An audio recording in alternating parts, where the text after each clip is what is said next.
Mungesa e mjekëve është bërë shqetësimi kryesor i shumë spitaleve të vendit. Kjo për më shumë arsye ndër shkaqet kryesore vlerësohet të jetë migrimi.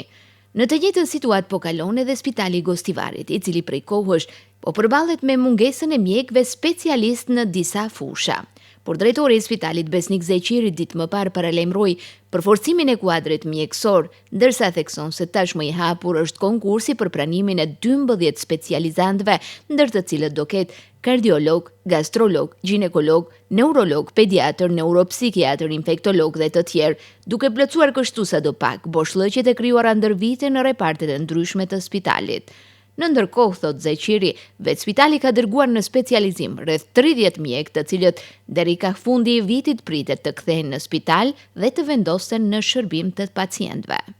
Për momentin, do të thonë, është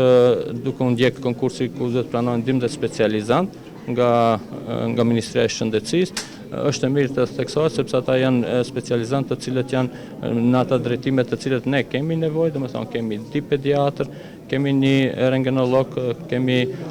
di ginekolog, neurolog, neuropsikiatër, dhe të gjithë janë të profileve të cilët janë të nevojshëm për Spitalin e Gostivarit, dhe gjithashtu ne e cekim se ne vetë Spitali i Gostivarit ka në specializim rreth 30 mjekë, të cilët deri në fund të vitit, po edhe këta specializantë që do pranojnë, duhet mbarojnë, do jenë specialistë të ri, dhe me këtë numër besoj që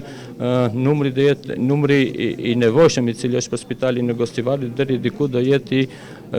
i saktë themi. Këto komente Zeqiri i bëri gjatë përurimit të repartit të rinovuar internistik dhe disa investimeve të tjera që kishin realizuar brenda 3 muajve, vlera e të cilave arrin 12 milion denar, që Spitali i Gostivarit i ka realizuar me mjete vetanake. I pyetur se kush mbetet prioriteti i periudhës në vijim, Zeqiri paralajmëron rikonstruimin e plot të repartit të ginekologjisë, i cili, siç potencon, deri ka fundi i vitit pritet të jetë reparti rinovuar. Investimi i radhës duhet të jetë reparti i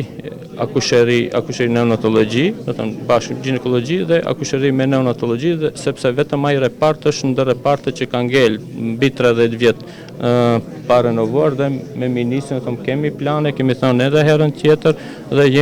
kemi bërë plan investimi dhe në qofse arrijmë deri në fund vitit ta renovojmë atë dhe konkretisht në Spitalin e Gostivarit të gjitha repartet do i kemi të reja të renovuara, të cilët do i gëzojnë njerëzit apo popullata e Gostivarit. Nga Spitali i Gostivarit theksojnë se përmirësimi i kushteve në spital si dhe përforcimet kadrovike përpiqen t'i çojnë në mënyrë paralele, sepse qëllimi është që pacientët të qëndrojnë në kushte bashkëkohore, por edhe të trajtohen nga mjek profesionist dhe motra që do t'jenë në shërbim të tyre në çdo moment.